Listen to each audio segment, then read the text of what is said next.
Quelqu'un t'a profondément blessé, et la douleur semble résonner comme si le temps s'était arrêté à cet instant.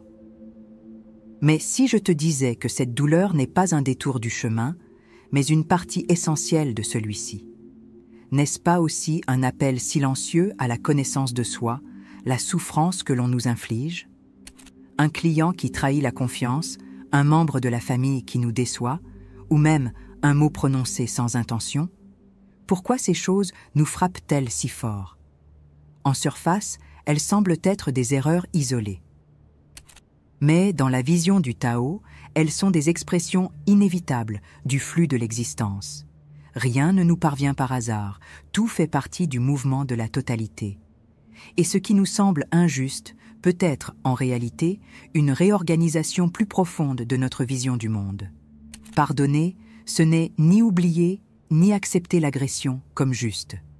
C'est comprendre que l'agresseur comme la victime ne sont pas des entités opposées, mais des expressions distinctes d'un même champ d'énergie. Cette affirmation semble contradictoire. Comment puis-je être à la fois celui qui a souffert et celui qui a causé la souffrance? La réponse ne se trouve pas dans la logique commune, mais dans la perception de l'unité que le Tao offre.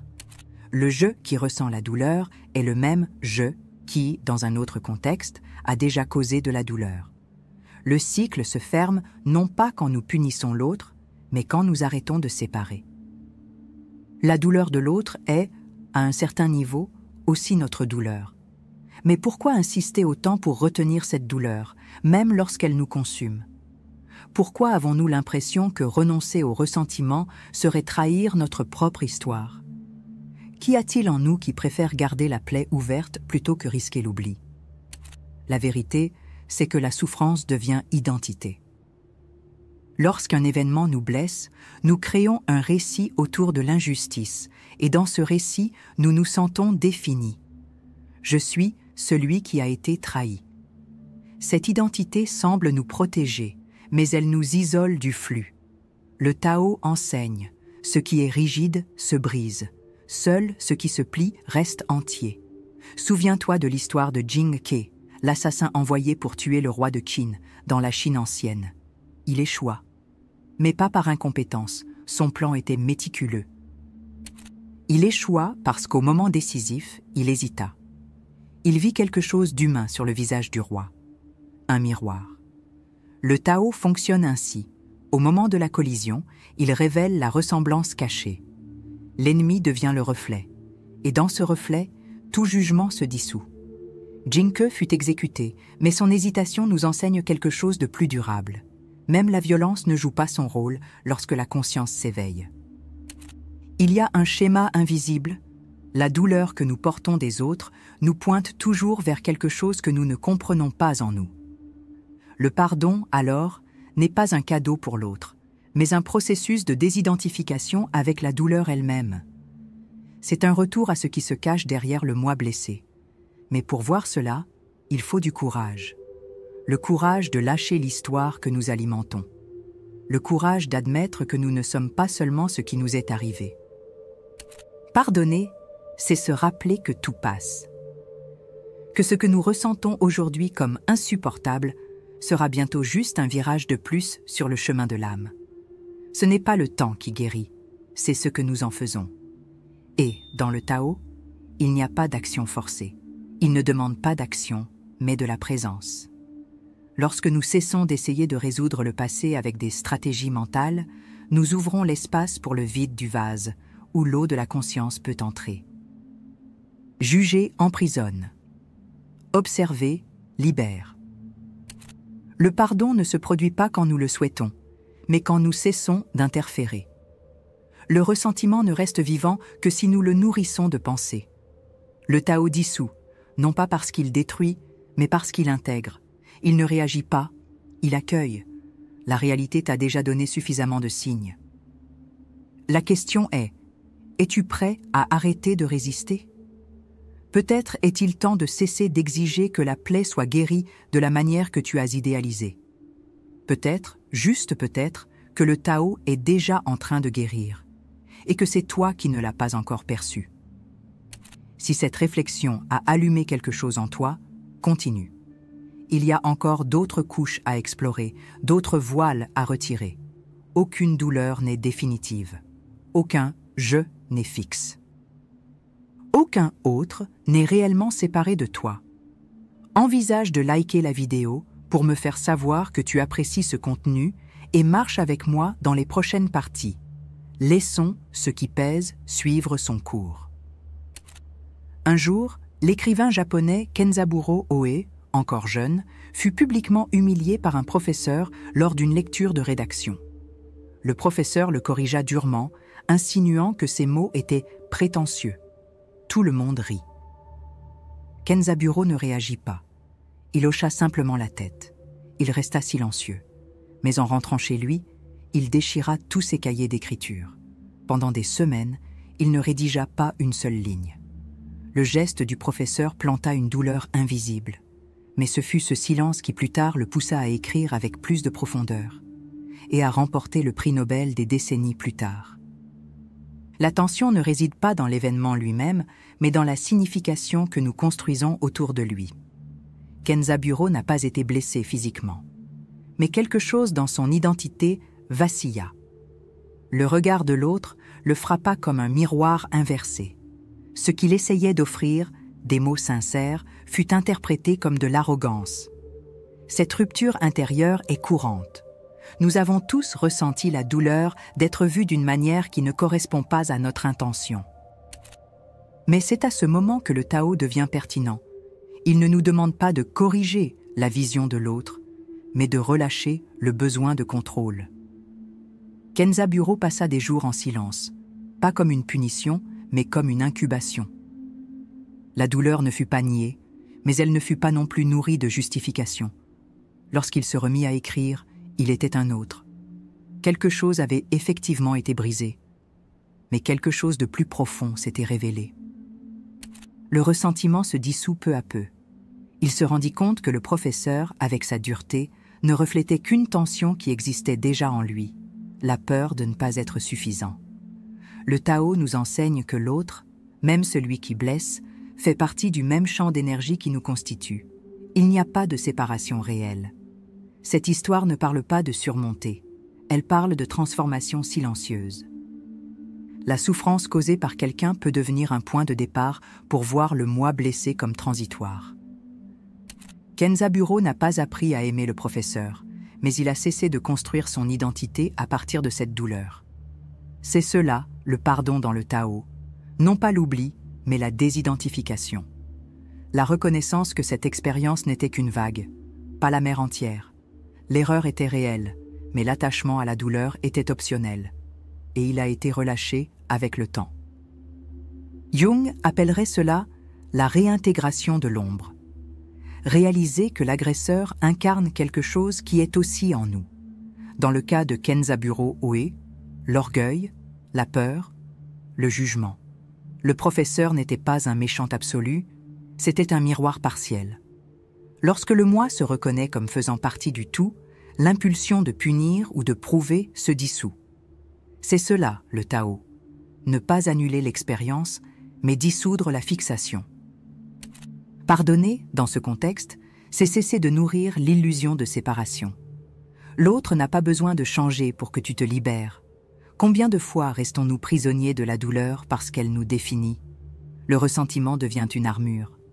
Mais que protège-t-il exactement?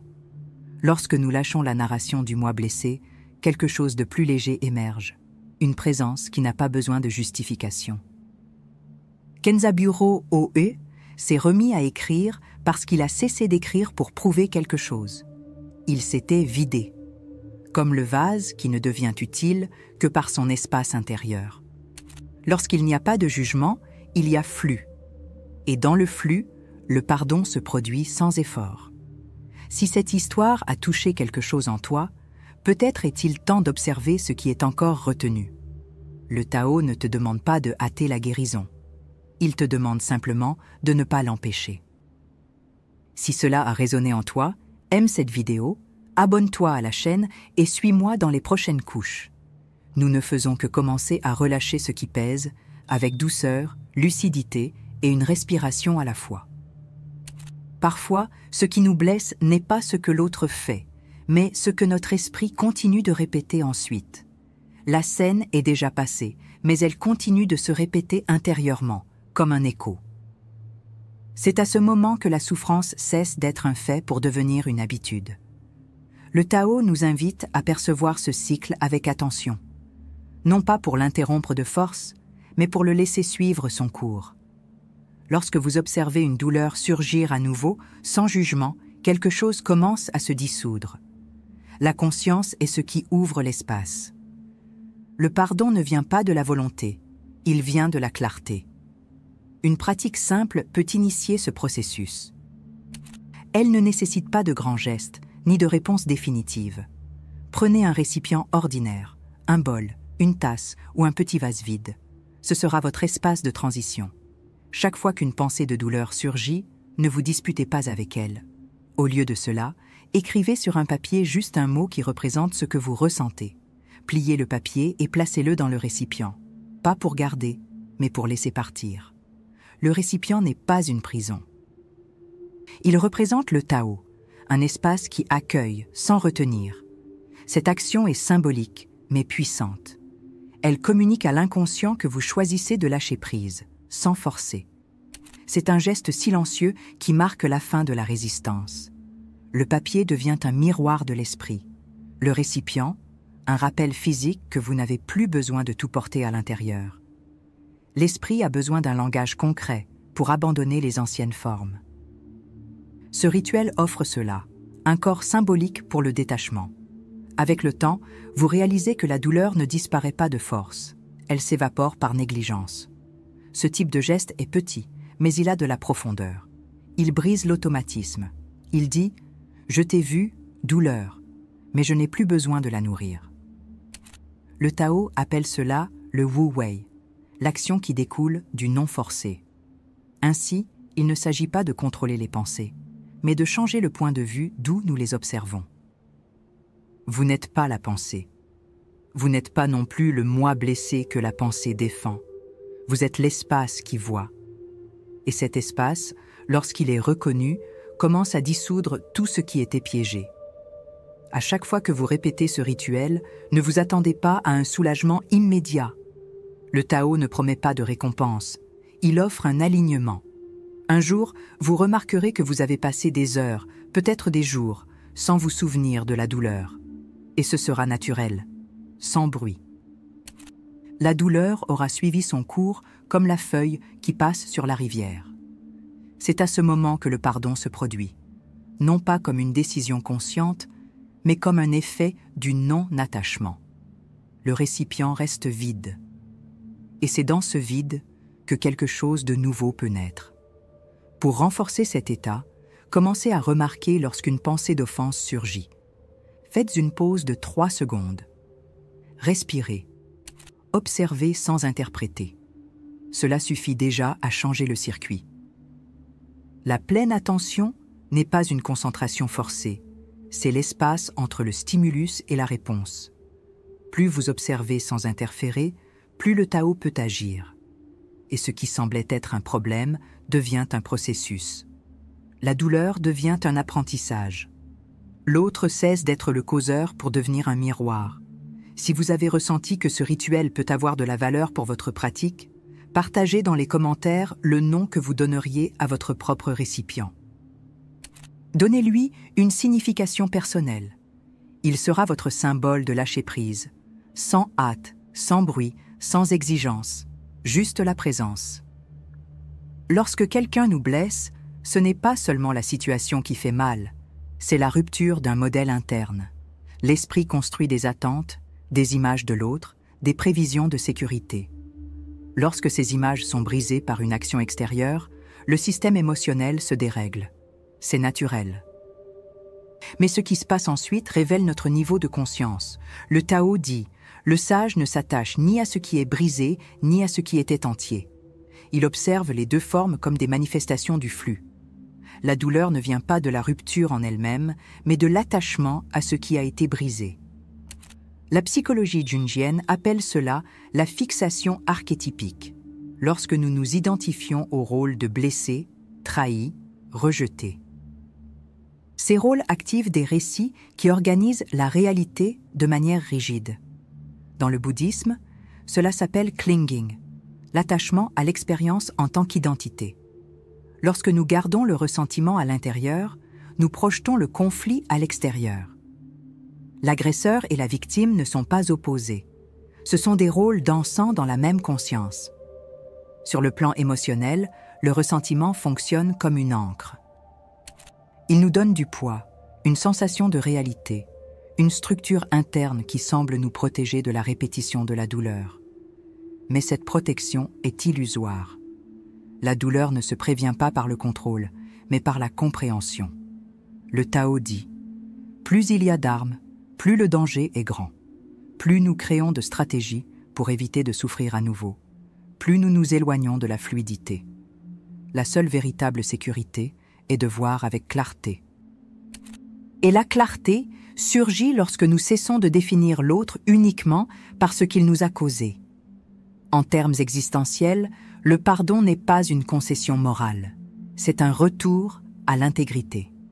C'est la réintégration d'une partie du monde que nous avons exclue lorsque nous avons dit « cela était trop mal pour exister en moi ».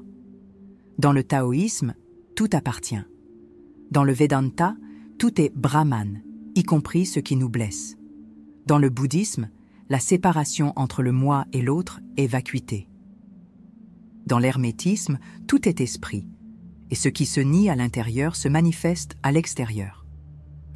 Le pardon, alors, est la réabsorption symbolique de la partie rejetée du tout, pas pour la justifier, mais pour ne plus avoir besoin de la combattre. Le modèle invisible est celui de la non-dualité. Ce qui semble extérieur est un reflet intérieur. Ce qui semble agresseur est un catalyseur. La douleur révèle où nous nous percevons encore comme séparés de la totalité. L'agresseur active la partie de nous qui se sent encore vulnérable, insuffisante, en manque de validation. Lorsque nous regardons la douleur à travers cette lentille, elle perd sa fonction punitive et devient une révélation.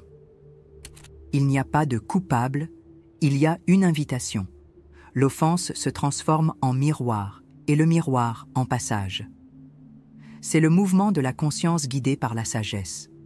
Tout cela peut sembler abstrait, mais c'est profondément pratique. Lorsque surgit une pensée récurrente de douleur, observez. Elle essaie de protéger quelle partie de vous? Le ressentiment, la plupart du temps, protège une image idéalisée de soi-même, celle qui ne faillirait jamais, celle qui ne mériterait jamais le rejet. Mais cette image est une illusion. Le Tao enseigne à lâcher même cela. Pas pour se diminuer, mais pour se libérer. Vous n'êtes pas le moi blessé. Vous êtes l'espace où ce moi apparaît, et aussi où il disparaît.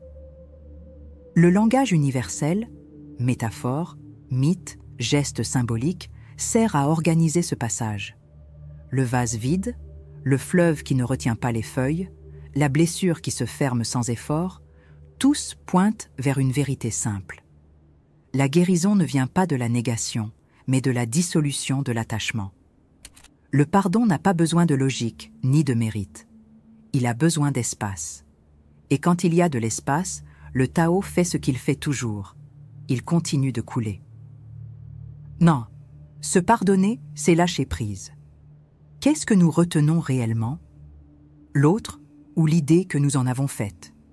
La douleur ou l'histoire que nous racontons à son sujet?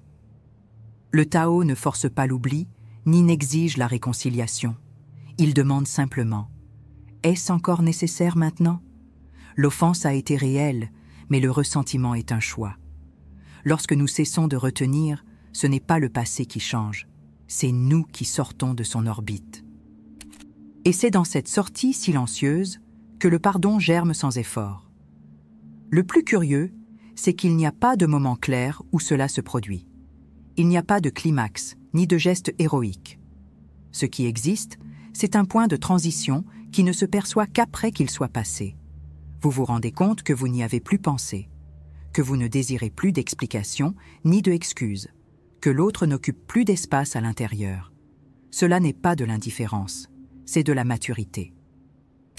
Lorsque le moi blessé se dissout, il reste ce qui a toujours été là, un centre calme, observateur, vaste. La véritable liberté ne vient pas de tout comprendre, mais de ne plus avoir besoin de rien comprendre. C'est à ce moment que le Tao agit avec plus de clarté. Il ne résout pas, il défait. Ce qui semblait un nœud se révèle simplement comme une tension accumulée. Ce qui semblait une injustice se montre comme faisant partie d'un équilibre plus large. Et ce qui semblait impardonnable se révèle comme un élan de croissance.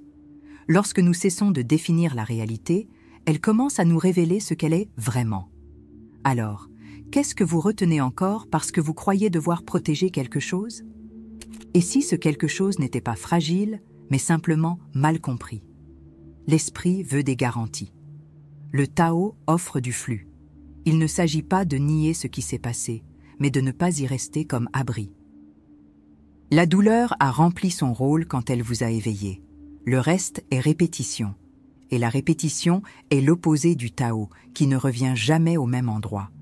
Comme le fleuve, il est nouveau à chaque instant. Pardonner, c'est laisser le temps redevenir du temps. C'est une phrase qui peut ne prendre sens que lorsqu'elle est vécue. Lorsqu'il n'y a plus d'urgence à clore l'histoire, elle se ferme d'elle-même. Le vide du vase n'est pas absence. Il est utilité. Le pardon qui vient du Tao n'a ni nom ni forme. C'est une légèreté qui n'a pas besoin d'être dite. Un silence qui remplace la volonté de vaincre. Une paix qui arrive lorsque la résistance se fatigue et que le cœur, enfin, cesse de débattre. Il n'y a pas de fin définie pour cela. Parce que le Tao ne termine pas, il change simplement de forme. Peut-être êtes-vous, en ce moment précis, entre une douleur et un soulagement, entre une ancienne pensée et un nouvel espace. Cela suffit déjà. Aucun maître ne vous conduira plus loin que cet instant où vous vous observez avec bienveillance. Restez avec cela un moment, sans chercher une réponse, juste en observant ce qui émerge et ce qui s'en va. Si ce voyage silencieux a résonné en vous, partagez dans les commentaires ce qui se dissout à l'intérieur. Il n'est pas nécessaire que ce soit clair, juste vrai. Chaque expérience aide une autre à se libérer.